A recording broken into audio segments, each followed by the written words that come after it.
Police యంత్రాంగం అనేది దానికి ఒక కథ కార్ఖానా ఉంటుంది. మేడం ఎలక్షన్స్ అన్నప్పుడు జనరల్ గొడవలు వేరు, హత్య వేరు. ఎప్పుడైనా పోలీసులు ఎప్పుడు ఇన్వాల్వ్ అవుతారు? క్రైమ్ జరిగిన వెంటనే ఆ ప్లేస్కి వస్తారు, ఏదన్నా మర్డర్ జరిగిన వెంటనే ఆ ప్లేస్కి వస్తారు, ఎమ్మటే యాక్షన్ తీసుకుంటారు.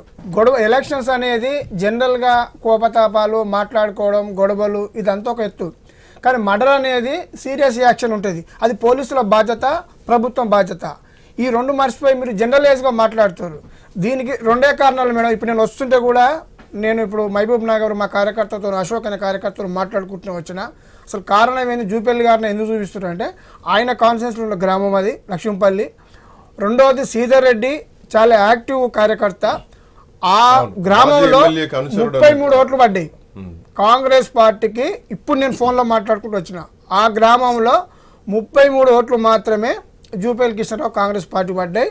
ఆ కక్షతోటి అక్కడ ఉన్నటువంటి సర్పంచ్ కానీ, అక్కడ ఉన్నటువంటి పార్టీ వాళ్ళు కానీ వాళ్ళ ఎంక్వైరీలో అనాలిసిస్ చేసుకున్నప్పుడు ఏ గ్రామంలో ఎన్ని పడ్డాయి, ఎక్కడ మనకు సపోర్ట్ చేసినా జనరల్గా ఏ ఎమ్మెల్యే అయినా చూసుకుంటారు.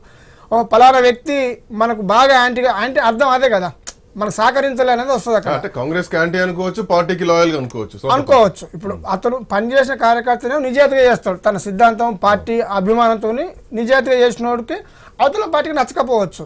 దాంట్లో భాగంగానే ఈ మర్డర్ జరిగిందనేది మా స్థానిక అక్కడ ఉన్నటువంటి కార్యకర్తలు కానీ ప్రజలు కానీ చెప్పిన సమాధానం. రెండవది అక్కడనే ఎందుకు జరుగుతున్నందుకు సమాధానం. రెండవది జవాబు ఏంటంటే ముఖ్యమంత్రి గారు ఆ జిల్లా వాసి, ఆ జిల్లా నుండే స్టేట్మెంట్ చేశారు కనుక అక్కడ ఉన్నటువంటి కాంగ్రెస్ పార్టీ కార్యకర్తలకు ధైర్యం ఎక్కువైంది. అంటే మా స్వయాన ముఖ్యమంత్రి గారు మనకు సపోర్ట్ చేస్తుండు, బహిరంగ సభలో చెప్పిండు. అంటే మనం ఏం చేసినా చెల్లుబాటు అవుతుందనే ఒక ఉద్దేశంతో ఆ ముఖ్యమంత్రి గారు ఇచ్చిన మెసేజ్ తోటే ఇవాళ ఈ మర్డర్ రాజకీయాలకు దారితీసిందనేది మా పార్టీగా నేను చెప్పదలుచుకున్న విషయం అదే సార్. రెండోది రాజకీయ విమర్శ. వెంకటరెడ్డి గారు 1 సెకండ్. ఇది రాజకీయ విమర్శ బీఆర్ఎస్ పార్టీ చేస్తుంది. కాకపోతే ఇక్కడ పాత కక్షలు ఉన్నాయి, ఇది రాజకీయంగా దీన్ని మలుపు తిప్పుకుంటున్నారు. ఆయనకు కొన్ని అలవాట్లు ఉన్నాయి, కొన్ని చెడు అలవాట్లు ఉన్నాయని చెప్పేసి సాక్షాత్తు మంత్రి జూపల్లి చెప్తున్నారు. దీనికి కాంగ్రెస్ పార్టీ నాయకులకు సంబంధం లేదు, ఇది మీరు శివరాజకీయాలు చేస్తున్నారు, ఇది మోడర్ కాంగ్రెస్ పార్టీ పైన బురద జల్లే ప్రయత్నం చేస్తుంది టీఆర్ఎస్ పార్టీ అని ఇప్పుడు మీరు అన్న ప్రశ్నకి ఆయన సమాధానం వాళ్ళు చూసిన. ఇప్పుడు TV9 నేను డెబ్యూటీ కూడా చూసుకుంటూ వచ్చిన. ఇప్పుడు అతనికి ఏదైనా దురలవాట్లు ఉన్నా లేదా ఇంతకుముందుకు చెడు అలవాట్లు ఉన్నా ఎక్కడో అక్కడ పోలీస్ స్టేషన్లో కేసు ఎద్దుగా అండి, కేసులు అవుతాయి కదా. ఆ కుటుంబంలో ఏమైనా ఇబ్బందులు ఉన్నా ఆ కుటుంబం తరపు నుంచి కూడా కేసులు అవుతాయి కదా. ఆ గ్రామంలో ఏమైనా గొడవలు అయితే ఆ గ్రామస్తులు కూడా చెప్తారు కదా. దానికి దీనికి ముడి పెట్టడం కరెక్ట్ కాదు. కానీ బీఆర్ఎస్ పార్టీ అధికారంలో ఉన్నప్పుడు బీఆర్ఎస్ పార్టీ నాయకుడి మీద కేసులు పెట్టడం అంత సామాన్యమైన విషయమైనా, అది దట్టు ఒక ఎమ్మెల్యే అనుచరుడుగా ఉన్నటువంటి వ్యక్తి ఎవరు? శ్రీధర్ రెడ్డి. ఎవరు మీద కేసు పెట్టండి? మీరేమన్నారు, ఆయన మీద కేసు కదా అని అన్నారు కదా, గతంలో నేను చెప్పే విషయం. అంటే వాళ్ళు మంత్రి గారు అట్లా చెప్పినప్పుడు గతంలో అట్లాంటి ఏమైనా కేసులు అతని మీద ఉన్నాయా అంటే లేవు. మీరు తప్పించుకొని కోసము అతని మీద దురలవాట్లు ఉన్నాయని చెప్తే మరి పోలీస్ యంత్రాంగం ఏం చేస్తుంది? ఇప్పుడు మీరు తప్పించే ప్రయత్నానికి సంబంధం లేనప్పుడు అక్కడ పోలీస్ యంత్రాంగం ఉంటది కదా, అక్కడ డిపార్ట్మెంట్ ఏం చేస్తుంది? ఒక్క నిమిషం వెంకటరెడ్డి గారు, మర్డర్ జరిగినప్పుడు యాక్షన్ తీసుకోవాలి కదా.